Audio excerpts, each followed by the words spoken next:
Listen, hello and greetings to each and every one of you, regardless of where you may be tuning in from. I am KK Middleton, and that is KK, no initials, Middleton, Middleton. Before we go further, I just want to say special thanks to this amazing, talented, phenomenal female boss, entrepreneur, reporter, the one who keeps us all plugged in and informed, Miss Kiki herself, Boss Lady Kid. Thank you for just allowing me into your space and having access to your community. Again, I'm KK Middleton, and it is true. We have an upcoming election primary in Central Alabama specifically, and I am on the ballot to becoming your next state senator of Alabama, specifically District 25, which consists of Crenshaw County, Pike Road, and Montgomery, at least three-fourths of it.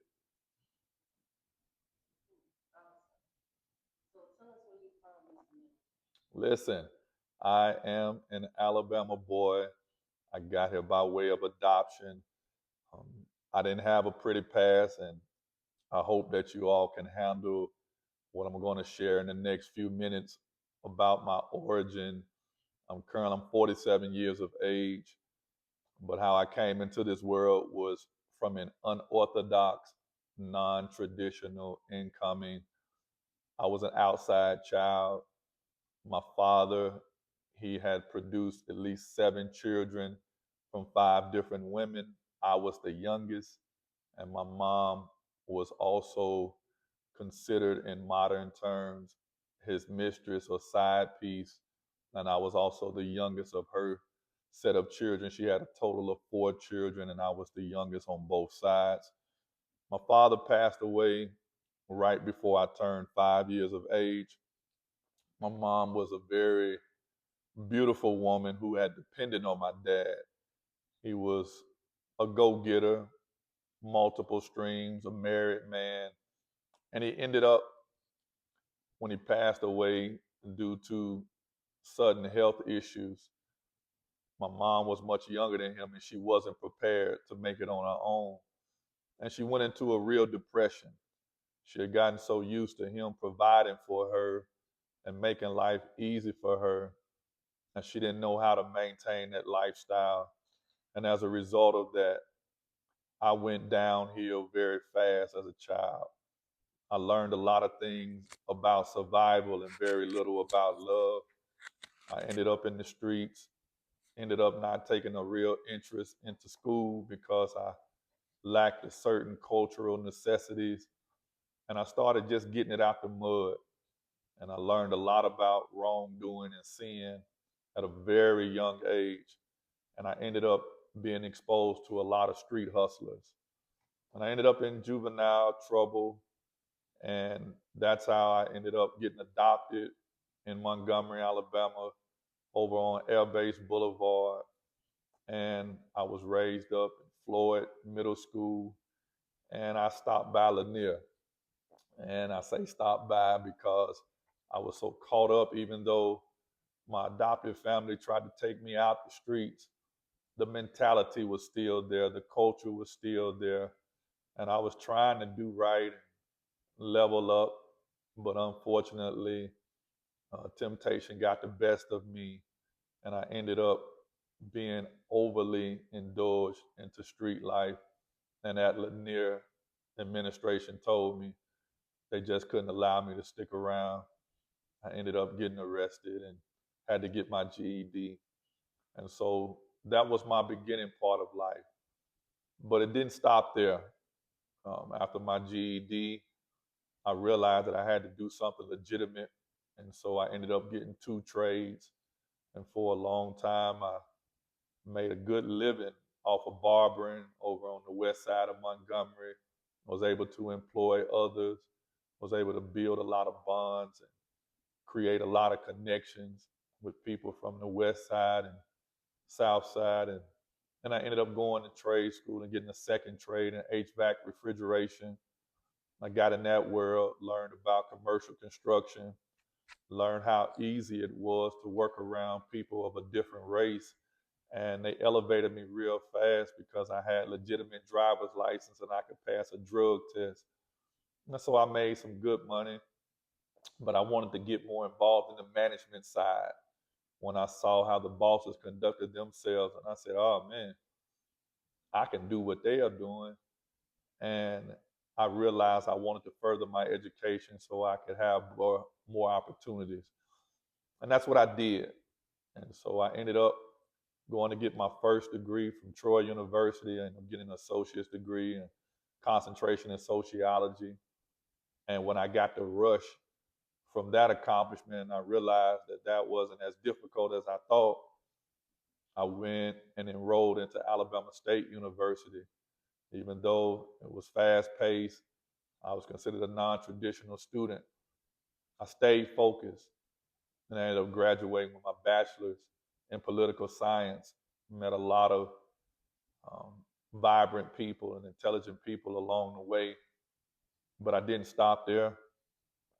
I wanted to make sure that I was able to let people know who came from a background like mine that anything was possible. And I ended up going back to school and obtaining a master's degree in communication with a concentration in marketing.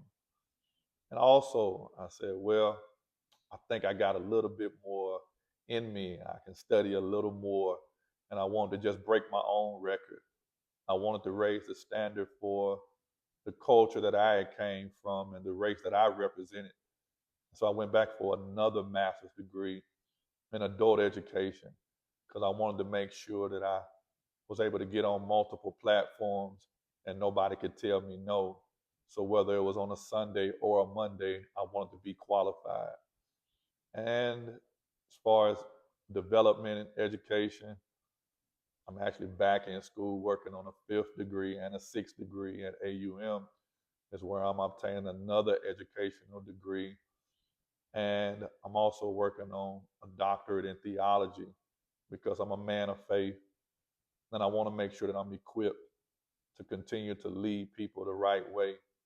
And I want to make sure that they know, that everybody who do listen to me, that they know that I'm a strong-minded person who is not speaking just out of emotions and feelings, but I'm giving them the facts to back it up. And so this interview, I hope, reaches the right individuals who may be in a tight situation right now. You're not satisfied with your family environment. You don't like your living arrangement. You feel like you've been dealt a bad hand. I hope that something will be said in the next few minutes that will inspire you to move around different, to let you know that even though you may be sleeping in darkness, you can still dream at night. And if you just trust and ask God, He'll give you a plan and put you in contact with the right people to help you see things differently and to pull you up out your situation. But you got to have some stick to itness. Everybody won't agree with your desire to break out, but you'll realize as you continue to have an appetite for more, there'll be so many more people cheering for you and rooting for you that the transition won't be as difficult as you think. And this interview, I want you to know that you're looking at history in the making. If the people of Montgomery, Pike Road, and Crenshaw County do what's necessary on May 19th, we'll be able to make history in Alabama, and we'll be able to put somebody at the table right there with the governor that can help make the right decisions on behalf of the masses. Somebody who understands humble beginnings, who understands that you can recover from an imperfect childhood. Somebody that can be hope and a real life testimony that even with a GED, you can rise up and make real decisions for millions of people. And so I hope that that is a good introduction on where we are now. Ooh, wow, that was amazing. Thank you. Wow, thank you. Let me ask you this: what is it? Tell the people what you actually do now for a Right, living. right now, Hmm. from the vocational side, I'm a public school teacher. I go in and out of the public school each and every day. I teach U.S. history combined with life skills and career development. And because I'm a man of faith and morals, I can't just be the teacher following a curriculum. I got to slide in some mentoring along the way. And so I'm able to use my big brother and big unk skills.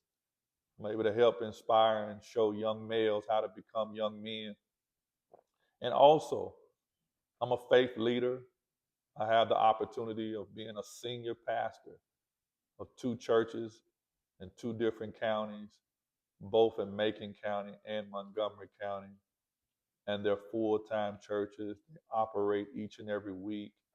And I'm grateful just for the opportunity to be able to serve and to help develop others in their faith. And I also am responsible for providing a special facility to at least four organizations. And I do that, and I'm very intentional about letting them know that this is my community service back unto the people, which, just to give you context, I'm saving four organizations right now an estimated $4 million because they're able to come to what we call the Hill MGM Center, located at 51 Caravilla Drive. And they have full access as needed to be able to help push their agenda and to help the people they've been called to serve.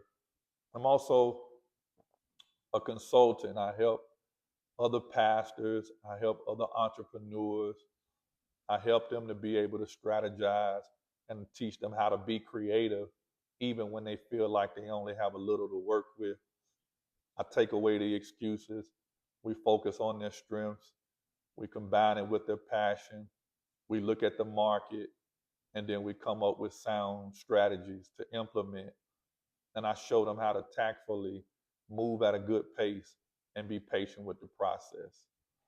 I'm also a godfather, a grandfather. I would say a father, but they're grown, and I'm just a mentor on standby now. They're self sufficient. And so I'm grateful about that. Personally, I don't really discuss my personal life. I just know that I have had a successful marriage. Some would legally say I'm classified as a widow. I did have an amazing wife, and unfortunately, she passed away of cancer. I think about her often, and I'm trying to make sure that if angels are real, that she sees that I'm still in the fight to help improve humanity in my local jurisdiction. No, I'm sorry for your loss. Thank you for sharing Yeah, that. thank you. I noticed a flyer on your page that states, "You don't know my story." Can you explain to the people what you meant by that? Oftentimes, when I'm going into different settings, people just see this clean shave, 6 feet, 3 inches tall guy with a big smile, with veneers all in his mouth, coordinating clothes and shoes with the belt to match. They see that I run through the car wash with my truck. So they just see this well packaged guy who stands tall and looks you straight in the eye and always inspiring people and always encouraging people and always trying his best to use proper English. So they just see the now. And oftentimes people can have a hard time seeing beyond the surface. And jealousy can kick in, insecurities can kick in, envy can kick in. And sometimes we have to just remind people at the end of the day, respect what you see and understand that it's a story behind this. It's a journey behind this. And who I am today, I had to fight to get here. It was a struggle to get here. I've had battles with anxiety and depression. I was once on Cinequan and Paxil, different antidepressant medicine. I used to deal with feeling like I wasn't truly loved and nobody valued me. I struggled with validation. And I have to tell people it's possible to break through it, but you got to have some fight in you and you got to be determined and you got to be able to laugh when you fall and get back up. I've been through some things. I live pretty decent now, but I can remember for 8 years of my adult life, I used to lie to people when I would be out in public and people would be talking to me and sizing me up at different social events, political events. And they would be like, so where you live? And I used to straight out just lie and say, oh, I live in a loft on the west side, until one lady bust me out. She said, I didn't know the west side had any lofts. And really, I was being creative in my mind because for like 8 years on Mobile Highway, I lived in a 2-car garage, but I made it work. And I ended up at night getting some guys to come over illegally and put in some plumbing and had me a commode, shower, drainage, a little sink, all put in there. Had a brick mason to come and build me a concrete block wall to divide the space so I could feel like I had a bedroom. At the time, I had a partner who was moving furniture for rooms to go. And man, they ended up getting somebody else's materials, bedroom suit. And he dropped it off to me. And I did what I had to do. And periodically, I would just go to Walmart and get me a fresh comforter set to feel like it was a new start. Had me some space heaters, a mini fridge, and I did what I had to do because I still wanted to be a responsible man, a responsible father, a responsible big uncle. And I never been to child support court. I just believed that didn't nobody have to make me do right. And I just was grinding and sacrificing so that it could be never said that I was an irresponsible man and I took care of my responsibilities. And so I tell people, don't turn your nose up, or you don't have to feel no type of way when you encounter people that you believe are successful. Trust me, it's a story behind their glory. It's a story behind their shine. It's a story that makes them confident and move the way they move, walk the way they walk. And sometimes you just got to be patient and ask people, can you just share with me what you've been through? And you will have a greater respect for what you're currently seeing. That's deep. Thank you for that. Yes, Let me ma'am. ask you this: what inspired you to run for Alabama Senate District 25? I realize at the end of the day, nobody's coming to save us. True. We got to save ourselves.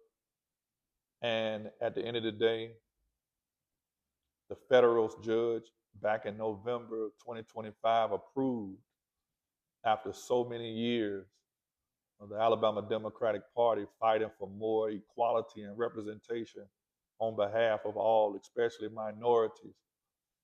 The federal judge approved that in the state Senate, where there's only 35 senators, that we needed, blacks and Democrats needed another seat at the table to be able to make decisions with the governor, pass the right legislation, and approve the state budget, which consists of billions of dollars, billions, not millions, 14 approximately to be exact. And they approved it. And it's now an open seat. There is no incumbent. And so, therefore, the three names you see on the ballot all are fighting for equal access. Nobody's grandfathered in, nobody's entitled. So when I heard of the opportunity, I was the first to go through legally and qualify to get on the ballot. I went through all of the proper screening, paid all of the fees that was required, and I'm official. And I've been prepared politically. I've worked on others' campaigns. I promoted campaigns. I've been a campaign manager. I got a degree in political science. I've also ran for office before. And I do believe that part of my lack of winning the last race I ran for over 5 years ago because it had a sitting incumbent in the seat. And there was just not enough evidence to prove dissatisfaction. And so now, after many years, I've proven to the public that I'm committed. I have never taken a day or a week off from communicating with the people. I keep everybody informed. I am very transparent. People know that I'm an activist and that I will get up and fight for us. It is on record that in the city, the capital city of Alabama, Montgomery specifically, not long ago, there was an organization trying to add another liquor store in Montgomery. And when it was brought to my attention, I became aggressive and got on it. And I actually met with the lead entrepreneur who was trying to bring another liquor store. And I was a man about it. I heard him out and I just told him, hey, here's my position. I, even if I have to be the one by myself, I'm going to fight you on it. I don't want another liquor store in Montgomery. And I don't want our children seeing that and influencing them. I'm against it. I didn't go and beat around the bush. I didn't send word through nobody else. Me, a grown man, told another grown man that I was willing to fight him and his whole team. And I did just that. I got on the ballot, on the docket at the city of Montgomery, went to City Hall. I shared my case, all of my reasons on why I disagreed with this business decision. And before we left out of there, City Council agreed with me and they went against his wishes and his organization wishes, and they denied them a business license to operate and open up another liquor store. And so when you say, why am I running? I want to do what I've already been doing, and that is being great representation, bringing innovation, bringing creativity, and being a person in public office that communicates with the public. Many of us will tell you we're disconnected from the political process because nobody makes it plain and understandable what's in it for us. I hear a lot of people say, my vote won't matter. I'm telling you, get up, take time off. May 19th, get off work early. Polls close at 7 p.m., they open at 7 a.m. You got one more shot to try to do something for us and get somebody in position that genuinely cares about you and didn't just start caring 3 months ago when it was time to campaign. Didn't just start caring 30 days ago after they qualified. No, I'm your guy. I'm been your guy. I'm accessible. People who know. If you inbox me, long as it's respectful, I'm going to reply back. If you need me, listen, after I get me some rest and take care of them children that I serve Monday through Friday, that I get up for at 5 a.m. every morning, once I finish with them, I'm putting you on the schedule and I'm going to pull up and I'm going to come see about you. I'm going to be that same guy once I'm elected. All you got to do is ask yourself right now, how many elected officials do you really have access to? How many elected officials do you see keeping the public informed? A lot of them are visible for election season, but the day they get sworn in, it seems like the next day they get ghosts. Right. And I'm not going to be Houdini. I'm not going to go missing. I want to serve you. I want to show you. I want to create a mentoring program for those who are intentional and have a desire to stepping up and being leaders themselves. I want to be able to bring you to the table and show you how it's done. Awesome. What grade levels do you teach? Right now, I'm currently teaching sixth grade, and I teach U.S. history. Interesting. Okay. What would be your responsibilities as a state senator? As a state senator, we have several responsibilities. The budget is a main priority. Also, creating laws and making sure that we're enforcing and upholding the laws of this state. And that even requires sometimes you have to go back and do some amending. There's some things that may have gotten passed under previous leadership that you later on discover was not in the best interest of people. And so we have to make sure that as state senators, we are not afraid to go back and revisit and do some amending as necessary. But in addition to that, elected officials have what we call influence, and we have a network. And I'm speaking it in advance saying we because my mind is already at the state capitol. I'm already clocked in and I'm working. And so, as a state senator, we are able to help influence industry. We're able to help be brand ambassadors for the state, for our districts, and to raise the value. And right now, we just don't have enough elected officials boasting about the good and promoting those who just need some spotlight. So, as state senator, I want to be the one that's pulling up and at your events. I want to co brand with you. I want to be able to help you push your initiatives as long as they're positive for the people. And yes, I do want you to be profitable in the process. So you're going to get some bonuses with me as your state senator, not just only active from January to April when the legislation is in. No, even outside of that. I want to work for you 12 months out the year. I want to be able to help pull up and help show you what's possible. I want to help earmark certain funds to support you. I want to be that person that gives you more than what you're paying for, more than what you're voting for. Awesome. Thank you. We're going to already claim it. So I'll claim that you will become Indeed. the next Alabama State Senate.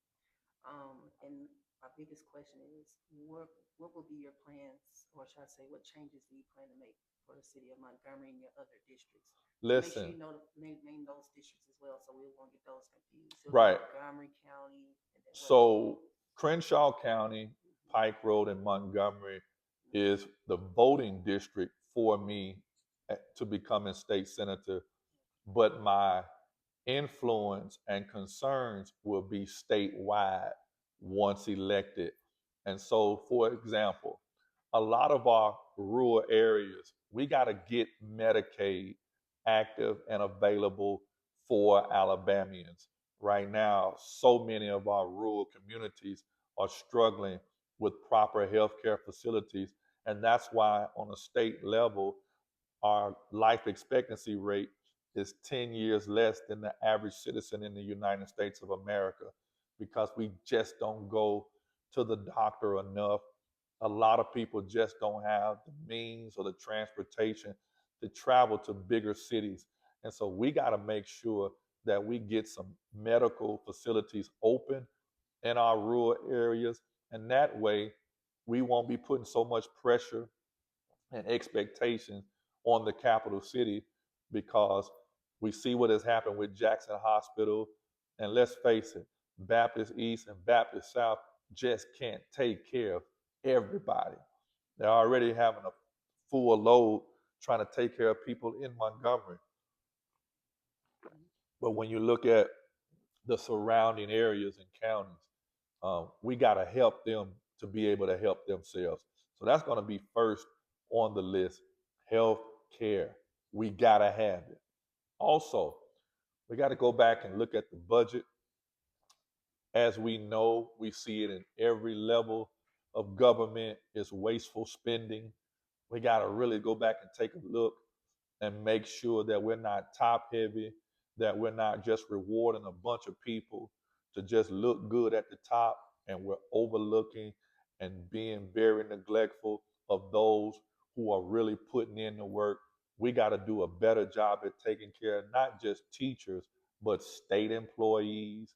We got to make sure that everybody is making a livable wage. So I definitely want to go back and look at the budget, look at adjusting some policies, and making sure that not just one group of people, but everybody who's employed with the state is being properly compensated and making a livable wage. And also, I want to be able to blitz them. I want to be able to come aggressive and let's increase the minimum wage. I'm prepared for the kickback. I'm prepared for the false rhetoric. I'm here to tell you it's time out for billionaires remaining billionaires at the expense of hardworking people. The last I checked, slavery was supposed to have been abolished. But in 2026, it looked like slavery is still here when we tell people to go work hard, but yet their lives are still not getting better. That's slavery. So we got to raise the minimum wage. I want to help raise the standard and the expectation. And again, I want to represent the 85% of Alabamians who are considered the working poor. Who are the working poor? Any human in Alabama who makes $150,000 or less, you are not elite. You are not rich. You are considered the working poor, and you're probably a couple of paychecks away from bankruptcy. And so at the end of the day, I'm here and I want to work for you. Thank you. I'm not sure if you noticed, but our prison system, they went on strike because I actually advocated for those incarcerated because I have family members that's currently incarcerated, and they were non-violent offenders. With that being said, do you plan to make any changes to that? Because there's so many men that are incarcerated that actually haven't committed a crime, that were falsely accused of crimes. So, what would be I your definitely have a position on that. okay? Nonviolent offenders, I definitely do agree that we have to go back. We got to go back and look at how pardons and parole is being set up. We got to go back and look at our sentencing guidelines. We got to make sure for nonviolent offenders that they are not being just thrown in there due to some being forced into a plea just because of different fear tactics. And so we got to make sure that they're being treated fairly, even in the process of being convicted. And then we got to make sure that we send a message to our violent offenders. Right now, Montgomery is losing residents and revenue, not because of the non-violent offenders, but the violent offenders. Now, I'm not a fan of any type of prison being renovated or built, but I do understand that you still have to treat human beings fair, regardless. If they're in your custody, you have to treat them fair.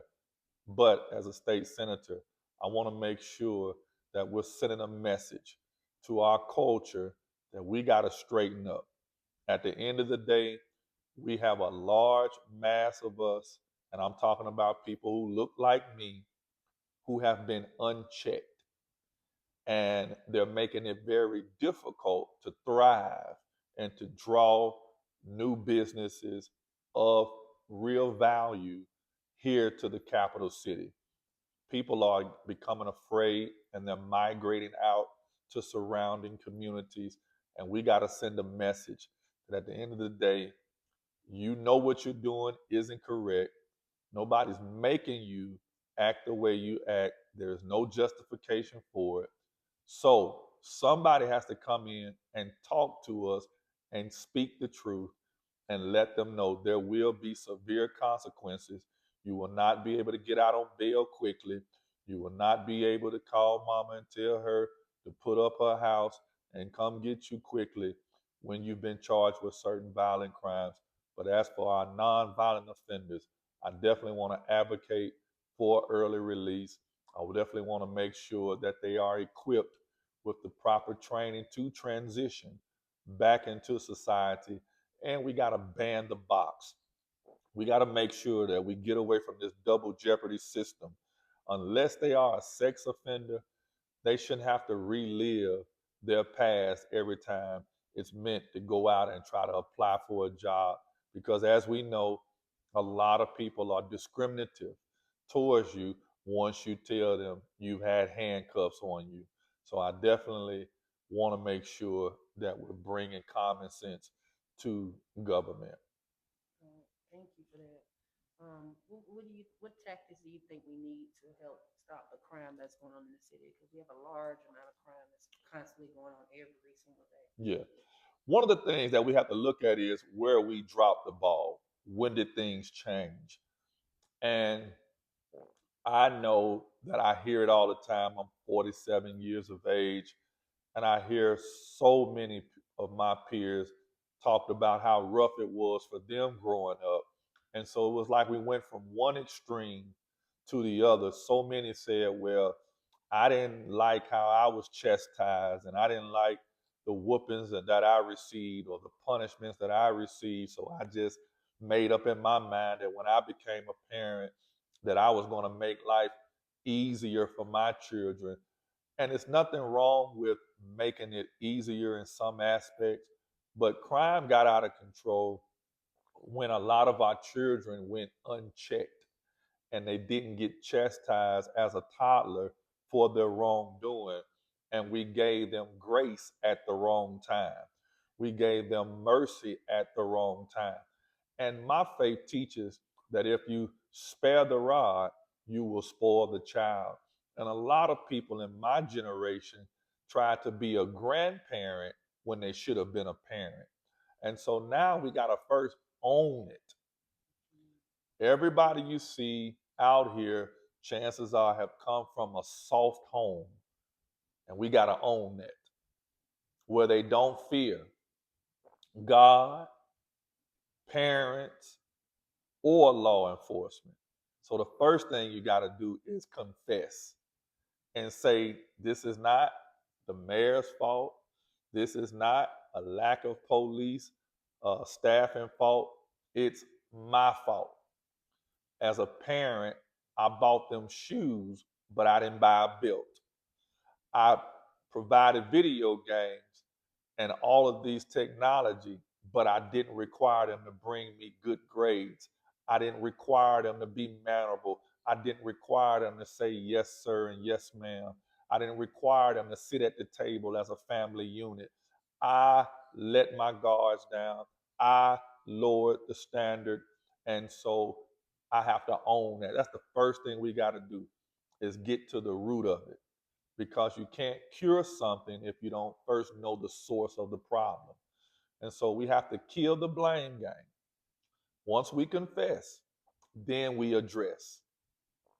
And then that's when you got to have the hard talk and say, hey, son, daughter, nephew, I love you, but I got to turn you in. I love you.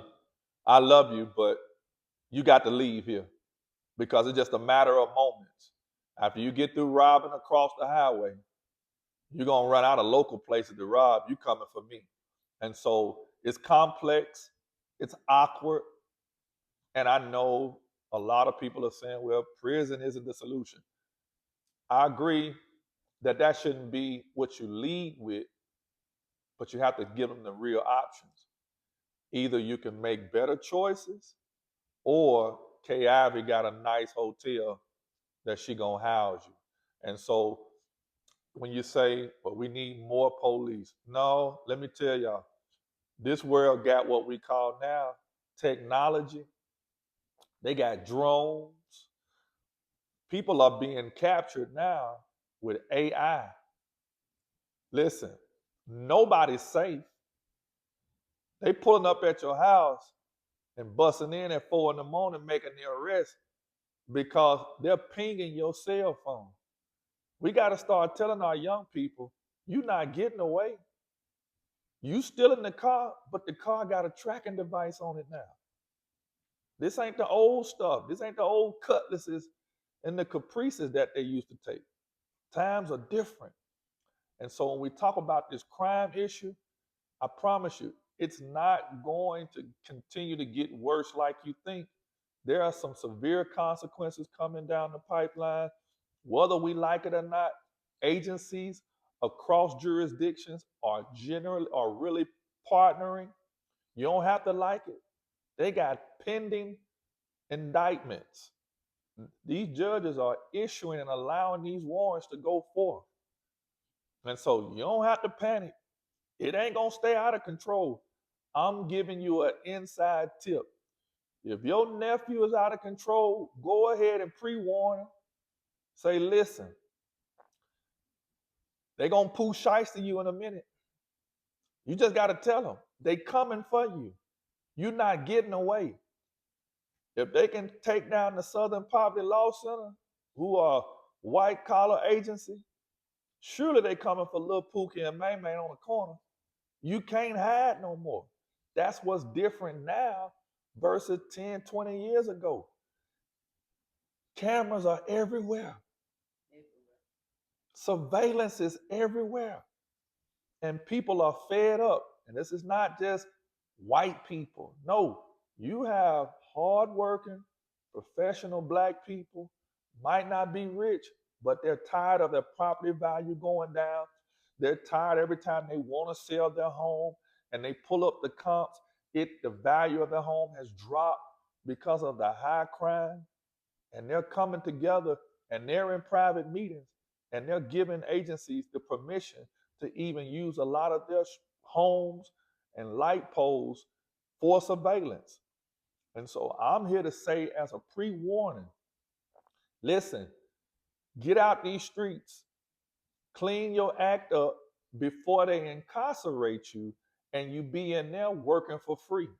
You be in there wearing the same clothes with the same shoes, going through the same routine, eating the same grits and hard biscuits when you could have stayed out here and did something productive, made a decent living, got you a family established, and laid low.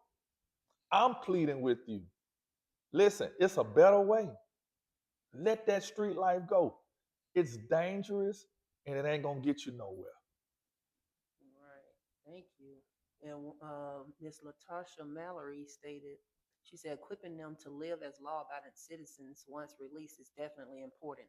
Some are going in with minimal or no skills and coming back out the same way, resulting in them going back to the going back to committing crime to survive. Right. And And that's why when it comes to educational budget, we have to be intentional at earmarking for those who are detained access to more vocational trades, partnering with our trade schools, and showing them the pay scale, the quick turnaround, the how much realistic time it takes to get certified. We got to do that. Let them know you can still live a good life being legit. You can still go buy your pair of shoes once a month. You can still go out and have some fun. You can still go to a seafood boil by being a law abiding citizen. You don't have to do nothing illegal. You don't have to hurt nobody. You don't have to rob nobody. You don't have to do nothing strange for some change. And I would rather for them to get the trade as a civilian than as an inmate. So I agree. We definitely, though, for those who are incarcerated, got to make sure that they understand their options and make it easy for them to obtain definitely some skills so they can transition peacefully. right. She also, Miss Latasha Mallory also stated, parents, family, friends are aiding and abetting. Yeah, we got to stop co-signing foolishness. We just got to stop because at the end of the day, it's wrong and we're adding to the problem. A lot of us have the influence over our children to tell them, I'm not pleased with your behavior. There's a better way. And then you got to be able to think about this. If they go out here making beef and enemies with people, the ricochet may come back on you. They may pull up at your house. I think about all down in Mobile, Alabama, where, grandparents were set on fire because their grandson wouldn't leave the street life alone. So they literally went inside this young man's grandparents' house, shot him, and set him on fire, cremated him in their own house. And they even made it clear that it was in retaliation. So we got to think about that as elders. Do you really want this to come back to your doorstep? Because that's what's going to happen. We all going to reap what we sow. There's a penalty for being silent. There's a penalty for being scared of who you birthed. There's a penalty for co-signing wrong, knowing that it's going to hurt the masses. We're going to get it back. So it's just time to speak up and demand better lifestyles from our loved ones. And in closing, what would you like to tell the people? Listen, everything matters in this world. Yeah, I know we think life is just about Sunday, Saturday partying, Sunday church. No, you got to have the right people in place Monday through Friday. And just because things may not be affecting you right now, yeah, taking away food stamp assistance might not be hurting you. Taking away Section 8 might not be hurting you. Closing down clinics, dialysis centers, and hospitals in rural areas might not be hurting you. But just hold on. What if you're that state worker and the wrong people are in place and they decide to cut out your agency, to defund your agency? What if you are the one that needs additional health care coverage as an elder, but there's nobody at the table saying expand Medicaid? What if your child has a disability and you need some assistance? You got to think about these things. It matters who you have in political office. At the end of the day, I'm not saying that you need to be a political expert, but you do need to have a political ear. You do need to have a political conscience and understand that at some point you're going to get tired of paying these inflated rates. At some point, you're going to get tired of these predatory loans. And you're going to wish you had somebody who could put a stop to it. With the right senator in place, we could abolish these predatory lending practices, which are totally illegal and immoral. With the right senator in place, you can decriminalize, even though I don't partake in it, you can decriminalize marijuana and stop penalizing folks for it. With the right senator in place, these gas prices will have to come down, and you can end up penalizing those big companies for price gouging.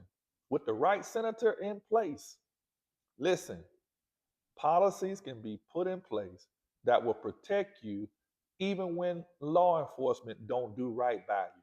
We can have a mandatory process where they can stop getting off every time they kill someone unjustly. It matters who you have at the table. I'm telling you, it's time to stop being impressed with everybody who's so detached, who only pops out when it's election season, and put somebody in office that you know understands you and you have access to. So Right. on May the 19th, vote for KK Middleton to be your next state senator of District 25 and spread the word. We're about 28 days out. Promote, tell the good news, hit the share button, and let's do what we got to do to help the 85%. Thank you for your time, Mr. Middleton. Thank you for allowing me access to your community. You keep shining, and I look forward to collaborating with you in the future and keeping the masses updated. All right. Y'all take care.